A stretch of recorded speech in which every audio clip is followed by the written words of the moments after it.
On ne peut aller contre son destin. Ma vie n'a été que lutte contre les ombres qui ont jalonné mon enfance. Lutte toujours plus exigeante pour atteindre mon idéal. Peindre au plus près de la vérité, montrer des passions et des sentiments plutôt que de la couleur locale, bien inutile à côté de ce qui touche l'âme.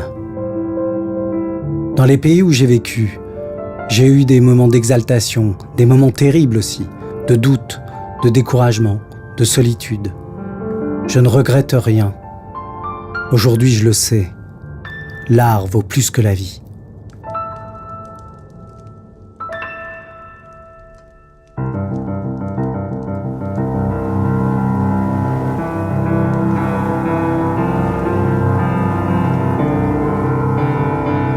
Je suis né à la fin de l'été, le 30 août 1869, rue Gindre, dans le 6e arrondissement de Paris. La rue s'appelle désormais rue Madame et la porte du numéro 3 a été murée. Étrangement, ce numéro existe encore sur la façade. Que dire de mon enfance ? Très tôt, elle a été rythmée par la mort. Déjà avant ma naissance, ma sœur aînée disparaît à l'âge d'1 an. À 2 ans, je perds mon père. Je reste seul avec ma mère. C'est une taiseuse. Me prendre dans ses bras ou me raconter des histoires ne fait pas partie de ses habitudes. Meurtrie par ses deuils, sans doute, elle me semble toujours être enfermée dans une tour. Pour m'évader, je lis et je dessine. Dès que je peux aussi, je m'échappe dans la rue. J'adore la place Saint-Sulpice et surtout son église où j'ai été baptisé. Mon grand-père maternel m'a raconté l'histoire du vieux Delacroix, peinant à achever les fresques de la chapelle des Saints-Anges. J'entre souvent dans la chapelle obscure pour regarder le combat de Jacob avec l'ange. À chaque fois, ma gorge se noue. Je le sens déjà, vivre c'est lutter. Je passe également de longues heures dans la boutique d'antiquité de mon oncle Henri-Auguste Bérard, au 51 de la rue Saint-Placide. Son fils unique, Henri, a 10 ans de moins que moi et je l'aime comme un frère. À 15 ans, j'entre dans l'atelier du sculpteur italien Filippo Colarossi, rue de la Grande Chaumière. Une école privée réputée où, quelques années avant moi, Gauguin a pris des cours. Cette école me donne des ailes. Je me sens écouté, compris, libre. L'enseignement de mon maître Raphaël Collin, chez Colarossi, a dû m'être profitable. À 18 ans, je suis admis aux Beaux-Arts dans l'atelier d'Alexandre Cabanel, le peintre académique favori de Napoléon III, alors au fait de sa gloire. Je travaille dur et j'accumule prix et mentions. Mais je reste à l'écart de la vie de l'école. M'intégrer dans un groupe n'a jamais été mon fort.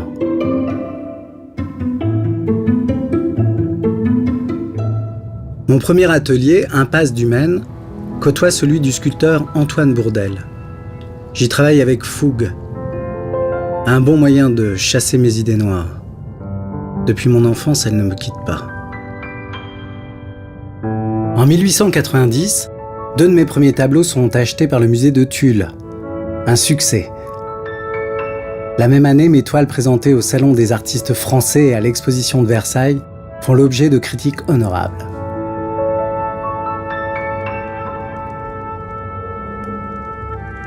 Peut-être est-ce la découverte précoce de Delacroix à Saint-Sulpice ou les livres de voyage que j'ai dévorés toute ma jeunesse. J'ai toujours rêvé d'Orient. À l'été 1892, grâce à la vente de petites toiles, je m'embarque pour le Maroc. J'y découvre la lumière du Sud, une révélation. Je décide de devenir orientaliste. Ma rencontre avec le peintre Étienne Dinet a également joué dans cette décision. Nous avons les mêmes goûts, la même réserve pour la peinture académique, un même enthousiasme pour une peinture authentique plutôt que pittoresque. Avec Léonce Bénédicte, le président du musée Luxembourg, Dinet est un ami fidèle. Chaque été, à partir de 1892, je traverse la Méditerranée, revenant à chaque fois moins longtemps en France. Rester dans mon atelier parisien à peindre des portraits de bourgeois devient insupportable. Après le Maroc et la Tunisie, je découvre l'Algérie.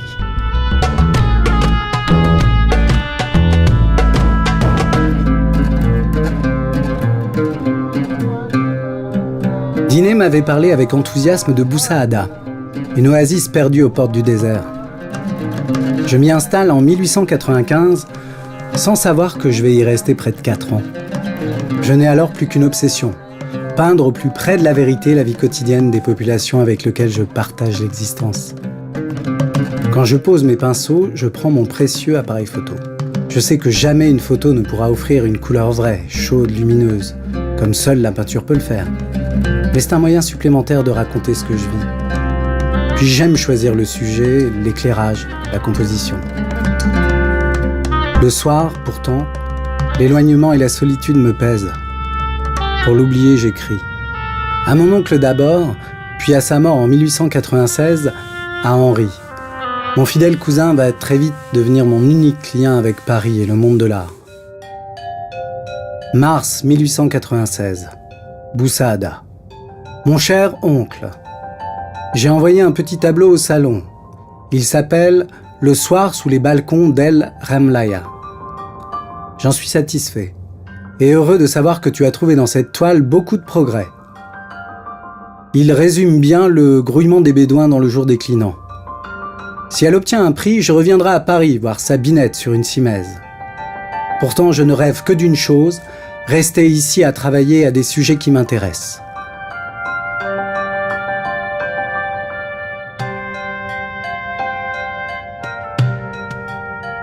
En ce moment, j'ai en train un assez grand tableau de laveuse arabe dans la rivière en plein soleil de midi, qui écrase les ombres. J'en suis pour l'instant satisfait.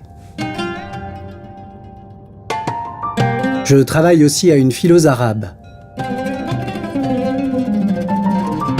Et un autre tableau qui va sans doute s'appeler « Les noces d'Aïcha ». Pour le coin, le cadre, c'est la maison où j'habite, et pour le reste, un mariage juif auquel j'ai assisté m'a fourni l'esquisse. Le cadre était étonnant. Des tapis de couleurs éclatantes pendaient des terrasses pour la circonstance, et dans la fumée des coups de fusil, les danseuses allaient piétinant dans le groupe des femmes voilées. Qu'en dites-vous? Le sujet est-il beau? Qu'en sortira-t-il? Néant peut-être. Mektoub Rabi, c'est écrit par Dieu, disent les Arabes. Je m'amuse aussi à reproduire le portrait d'Aïcha, la fille du cafetier de Bousaada, celle que je surnomme la rieuse. Elle a beaucoup de succès. Et puis aussi une Ouled Naïl, Yasmine, qui te plaira bien. Sinon, je ne quitte guère mon appareil photographique. Je fixe les scènes de rue ou de désert. Parfois, certains clichés me servent dans l'élaboration de mes toiles. Août 1896. Nous avons eu un temps terrible. Le mois de juillet a été en entier à ne pas sortir dehors. Le sirocco, le vent du sud, a soufflé sans discontinuer.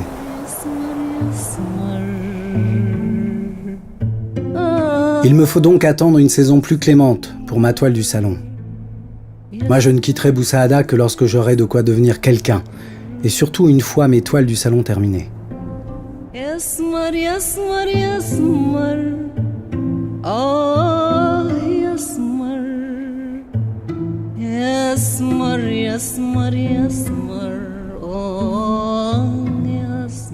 Il y a ici une petite communauté d'Européens.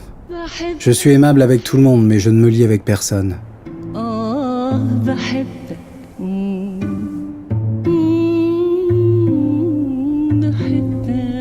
En 1896, je reçois une médaille au Salon des artistes français, puis une autre en 1897.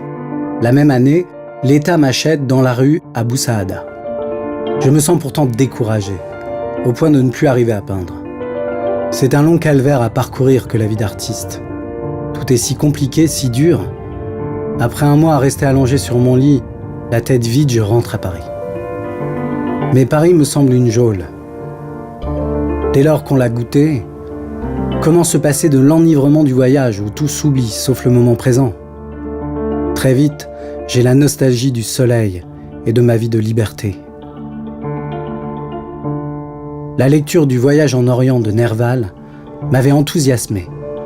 Je m'embarque pour l'Égypte.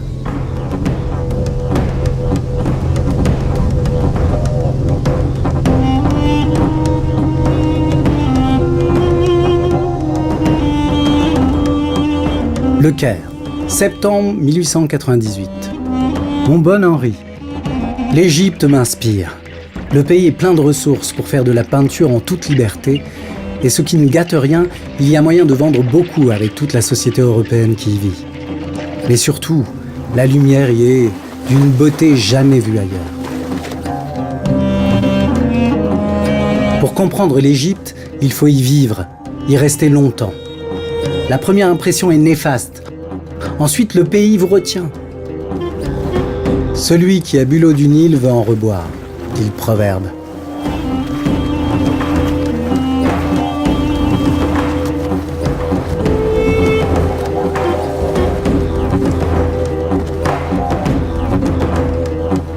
Septembre 1899. J'habite une délicieuse maison ancienne à Moucharabieh, en plein bazar, dans le quartier le plus musulman du Caire. Mon atelier est éclairé d'arabesques comme la chambre de Scheherazade. Je travaille comme un acharné et sinon je me promène dans la ville, en chaussons arabes et chemise de nuit, tant je m'y sens bien. Le soir, je lis tout ce que comporte ma bibliothèque de voyage. D'abord Loti, tout ce qu'il a écrit sur l'islam est merveilleux.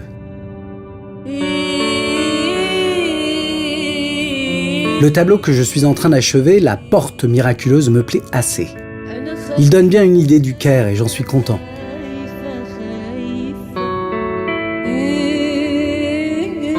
Je vais les flanquer tous par terre l'an prochain à Paris. Je crois que j'aurai avec ce tableau le succès de Jérôme avec sa Muraille des Lamentations. Merci enfin, mon bon Henri, pour tous tes envois, les mandats, le matériel, les livres. Et dis bien à ma mère combien je sais tous les sacrifices qu'elle fait pour son fils, perdu dans les mirages de l'Orient. Tu te piques d'écrire un poème. Je t'avoue que je n'aime pas trop les vers, et je préfère la belle prose poétique. Cela me fait rigoler de me représenter l'effort de l'écrivain pour faire rimer amour avec tambour. Si tu veux un seul conseil, invente. Je te livre encore un principe absolu de toute bonne composition, qu'elle soit littéraire ou picturale. Il ne faut pas pouvoir retrancher ni ajouter la moindre chose sans nuire au sujet. L'art, comme le Dieu des Juifs se repaît d'Holocauste, disait Flaubert. Enfin, cherche dès les premiers jets à représenter le sujet d'une façon neuve et surtout à mettre de l'unité. Soigne l'idée avant la forme. Vois grand et évite le petit détail pittoresque de pacotille. Dans une œuvre d'art, souviens-toi de cela. Avant le ficelage, il faut voir avant tout le style, l'idée, le charme.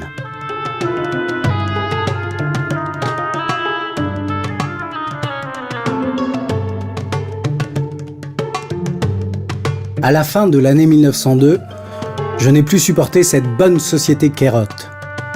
Ces cancans et toute cette vie coloniale qui me détournaient de mon inspiration. En Orient, je n'aime que le pauvre air.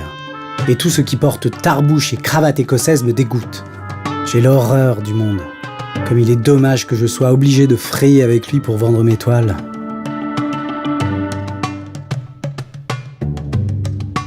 Pendant plusieurs mois, j'erre en Espagne. Barcelone, Saragosse, Madrid, Tolède, Séville. Puis Tanger, Tunis et de nouveau l'Espagne et Marseille. Je n'ai plus goût à peindre et finalement je m'enferme à Marseille dans un petit hôtel près de la gare. Mon cousin Henri alerte Étienne Dinet sur mon état et me fait revenir à Paris. Je m'en sors. Il ne me faut que quelques mois pour me requinquer.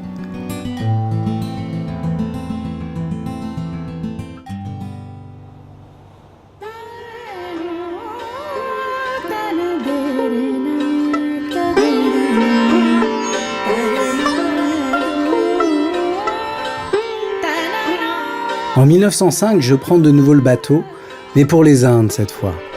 Ceylan, Pondichéry, Delhi, puis Agra où je m'installe dans une ancienne usine de cuir près du Taj Mahal.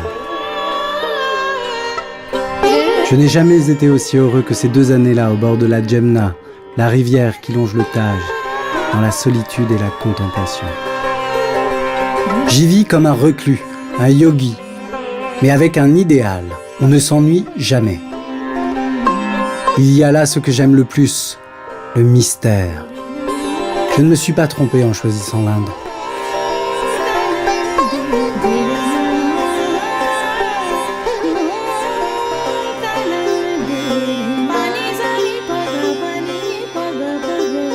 Septembre 1905.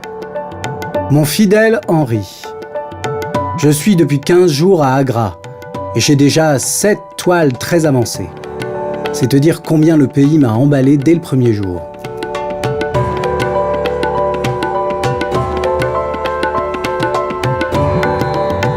J'ai loué, par la volonté ou la baguette magique d'une fée, un petit bungalow en face du Taj, balcons et miradors sur la Jemna River. Et cela dans un jardin enchanté peuplé de pans qui viennent me manger dans la main. À l'heure de la sieste, je m'amuse à canarder les alligators qui bâillent au soleil sur l'autre rive. Je travaille en ce moment à un tableau que j'ai baptisé « Splendeur, jardin du Taj Mahal ». Le soleil, la solitude, le silence de la méridienne, c'est une chose poétique et que l'ébauche rend assez bien. L'immensité des paysages qui m'entourent m'inspire et j'essaie de capturer autant par mes toiles que par mes clichés ces scènes de rue qui pourraient parfois t'effrayer. Toi, mon cher Parisien. Mon désir le plus cher, réussir à reproduire l'âme de ce pays, sa poésie et surtout son mystère. Sans avoir la prétention d'arriver, si j'arrive à montrer un jour une vision personnelle de la mystérieuse âme orientale, au moins personne ne dira que c'est parce que j'ai un député dans ma manche, un maître influent. Et je pourrais, tel Cyrano, me dire, ne pas monter bien haut peut-être, mais tout seul.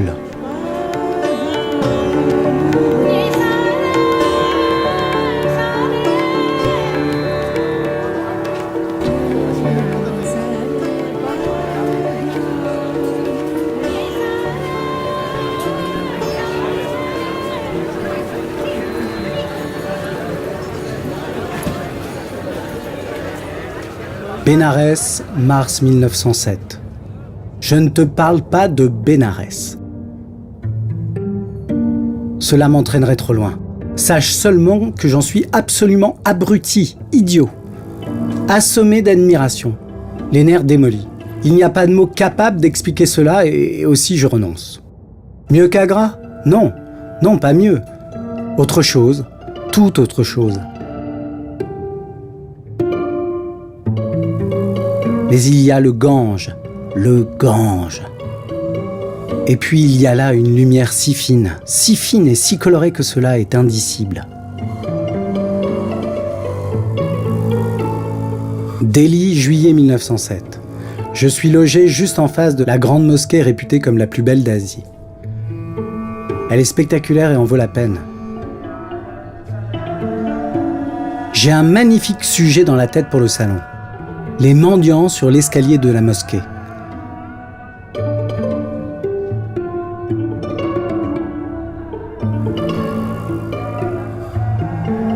En 1907 et 1908, la quasi-totalité de mes tableaux indiens représentés dans les expositions parisiennes est achetée par des amateurs.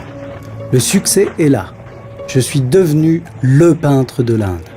Après un court séjour à Paris et un petit crochet à Venise et à Constantinople, où je peins quelques pochades, je retourne en Inde, du sud cette fois, en 1908.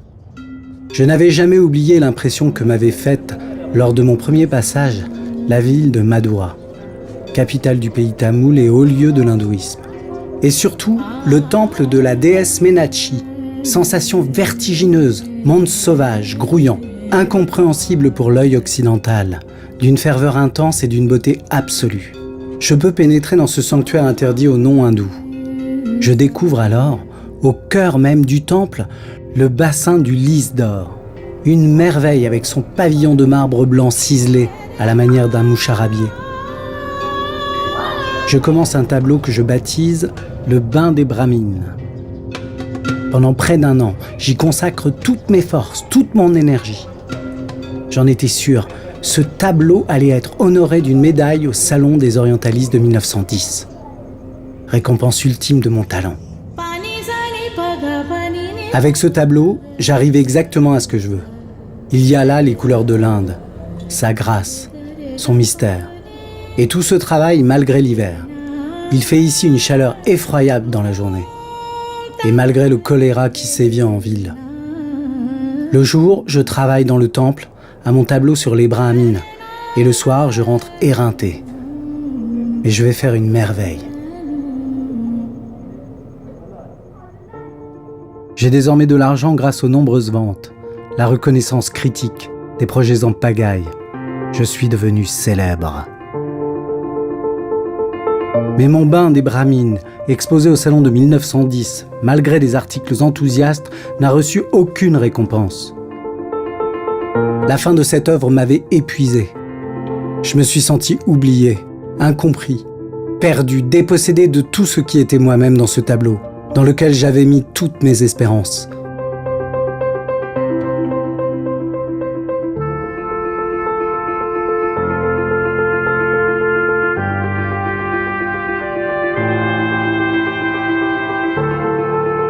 Toute ma vie, j'ai cherché le beau et le vrai. J'ai peint selon mon cœur, seul moyen de parler à la passion de quelques-uns. La fatalité m'a rattrapé. Je n'ai plus désiré que le silence.